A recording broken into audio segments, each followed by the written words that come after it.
Grand Funk Railroad roared out of Flint, Michigan in the summer of '69 and caused the sensation at the Atlanta Pop Festival. Later that summer, they returned to Michigan as the opening act on a Led Zeppelin tour, set to kick off at Detroit's Olympic Stadium.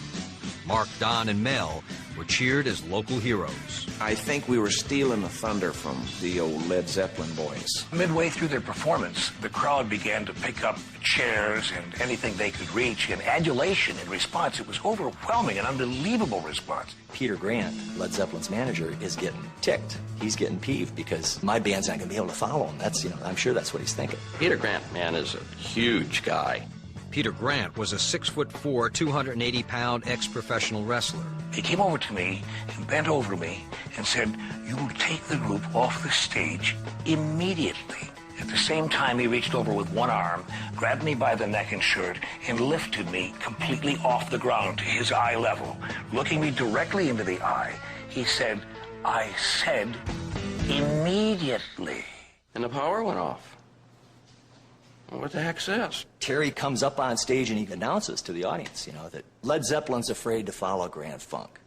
The audience, boo, boo. A riot ensued. They tore the place up inside and the concert wasn't continued.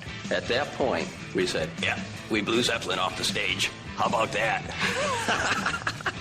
Grand Funk was kicked off the Zeppelin tour, but it didn't matter. There was no stopping them now. Record sales jumped from tens of thousands to hundreds of thousands, and then overnight, we found Grand Funk in possession of their first gold album, the Red Album called Grand Funk. By the end of January 1970, Grand Funk's second album had risen to number 11 on the charts, and they embarked on their first world tour as headliners. On several tour stops, overflow crowds of frustrated fans rioted when major venues sold out in record time. When Grand Funk's tickets were no longer available on a sold-out show, fans didn't really care about that. They stormed the doors, they pushed windows in, they turned police cars over in the street.